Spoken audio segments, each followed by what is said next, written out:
Doctor Aziz Khan, पहले आप।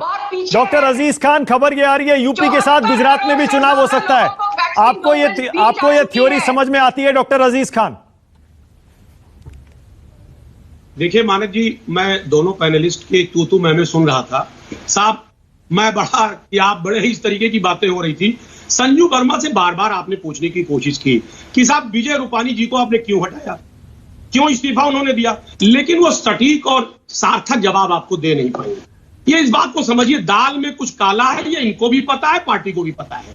एक बात आपको बताऊं, देखिए इनका निर्णय बहुत बेहतरीन है और 6 महीना पहले, चुनाव के 6 महीने पहले जिस तरीके से विजय रूपानी जी को हटाया है, मुझे लग रहा पार्टी का निर्णय बेहतर है।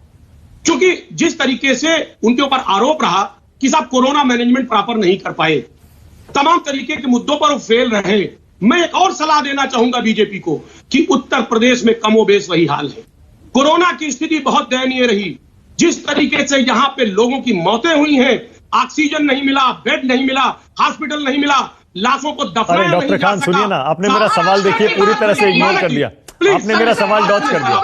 मुझे मौका दे सर, मुझे मौका दे। नहीं, संजू जी को रोकिए, ये तरीका नहीं, one by one. Only doctor Aziz Khan, only doctor Aziz Khan. हाँ बोलिए। ये क्या तरीका है? हाँ बोलिए डॉक्टर खान, बोलिए। लेकिन सवाल पे आइए ना। मेरा सवाल ये था, यूपी गुजरात में एक साथ चुनाव।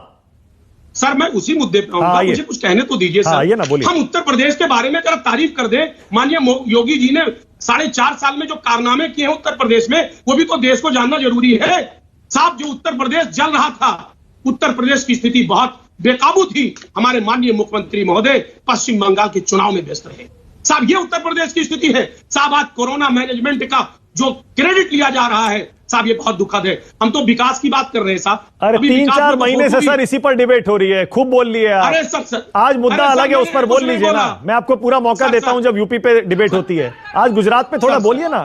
सर गुजरात में ये पोजीशन है सर, मैं आपको बताऊं। अब संजू जी मुझे मौका दें, बीच में इंटरप्ट। बोलिए। देखिए गुजरात की स्थिति अलग है सर। देखिए साहब, इन्होंने, मोदी जी कह रहे थे साहब कि जातिवाद, जातीयता की राजनीति नहीं करते साहब। भूपेंद्र पटेल जी को ला करके कहीं ना जातीय कार्ड खेलने की कोशिश की है। लेकिन मैं एक बात बता दूं, ये जो देश है ना, ये जो अंदर से रोष है, वहां की जनता को वो खत्म आप नहीं कर सकते हैं साहब। वहां पाटीदार आंदोलन को जिस तरीके से आपने कुचला, इन्होंने कुचला।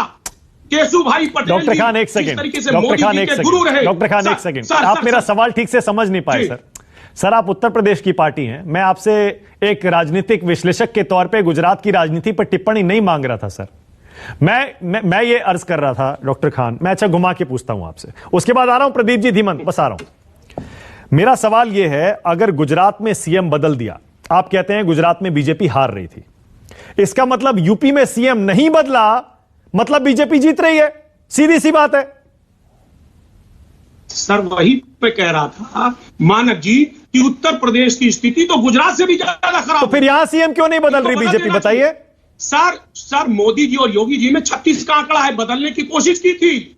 इनके ऊपर अरविंद शर्मा जी को आप इस बात को स्वीकार करेंगे, इसका स्वागत करेंगे अगर यूपी गुजरात में एक साथ चुनाव हो जाए? मैं कॉन्फिडेंस की बात कर रहा हूं, बीजेपी का कॉन्फिडेंस देखिए, अगर ये सही है खबर तो। सर मैं तो चाह रहा हूं अभी चुनाव हो जाए। आज उत्तर प्रदेश की स्थिति बहुत बेकाबू है, जनता बहुत रोष है, जनता के अंदर, जनता अपने आप को ठगा महसूस कर रही है। आज चुनाव हो जाए तो बीजेपी का सुपड़ा साफ हो जाएगा सर। मानक जी, आप बहुत बड़े पत्रकार हैं, आपसे मैं वादा करता हूं, और ये डिबेट आप रिकॉर्ड कर लीजिए, सुनिएगा, फिर मेरी बात होगी आपसे कि साहब पैर के नीचे से इनकी जमीन खिसक गई है। आज जिस तरीके से विवादास्पद बयान दे रहे हैं, अब ओके, प्रदीप सिंह एंड धीमंत पुरोहित, प्रदीप सिंह और धीमंत पुरोहित। प्रदीप जी पहले आप, प्रदीप जी आपको इस थ्योरी पर यकीन होता है क्या? खान बोलिए, क्या कह रहे हैं डॉक्टर खान, बोलिए। देखिए मानक जी, 2-3 बातें कहनी है मुझे। ये जो अभी मैं सर्वे की बात सुन रहा था, ये बिल्कुल फैक्ट है। जो इंटरनल सर्वे है उत्तर प्रदेश का और गुजरात का, वो बीजेपी के पक्ष में नहीं है। खासतौर से उत्तर प्रदेश का तो बिल्कुल नहीं है। और कहीं ना कहीं बीजेपी की जो रणनीति है वहां पर मुख्यमंत्री बदलने की, और जो अभी चुनाव की बात आपकी, एक सटीक बड़ी बात हमको लग रही है कि चूंकि उत्तर प्रदेश में माहौल ठीक नहीं है, इसलिए बीजेपी ये समझ रही है कि उत्तर प्रदेश में चुनाव हारने के बाद गुजरात भी हाथ से निकल जाएगा। और ये जो भविष्यवाणी आपने की है ये वाकई में बहुत सटीक अरे बैठ मैंने रहा नहीं है, किए भाई, वो क्योंकि अभय दुबे ने उत्तर किए, प्रदेश मेरे में नाम पर खतरा- मत डालिए उसे। अरे अभय दुबे का बिल उत्तर प्रदेश- मेरे नाम पर मत फाड़िए, अभय दुबे की थ्योरी है वो। अरे सर सुनिए, सर शुरुआत आपने की थी, हाँ। और आपका भविष्यवाणी जो था और कभी कभी सटीक बैठता है। अरे क्योंकि हमारी उत्तर नहीं है प्रदेश का भाई, चुनाव- क्यों हमें अरे फंसा रहे हैं? मेरी कोई भविष्यवाणी नहीं है, ये मैंने तो कहा ही नहीं। सर मानक जी, योन ये बिल्कुल दिया सच अवसर है है। आपके पास। अगर उत्तर प्रदेश का चुनाव हो गया पहले, हाँ। तो गुजरात हाथ से निकल जाएगा, क्योंकि उत्तर प्रदेश में बहुत ही ज्यादा यहाँ पर जो स्थिति है वो काबू में नहीं है। ओके, उत्तर प्रदेश ऑलराइट, की मेरे जनता पास टाइम बहुत खत्म हो रहा है। नाराज ऑलराइट, आप यूपी के बहुत- बारे में डॉक्टर खान आप बोलना चाहते हैं, यूपी पर हम लगातार डिबेट कर रहे हैं फिर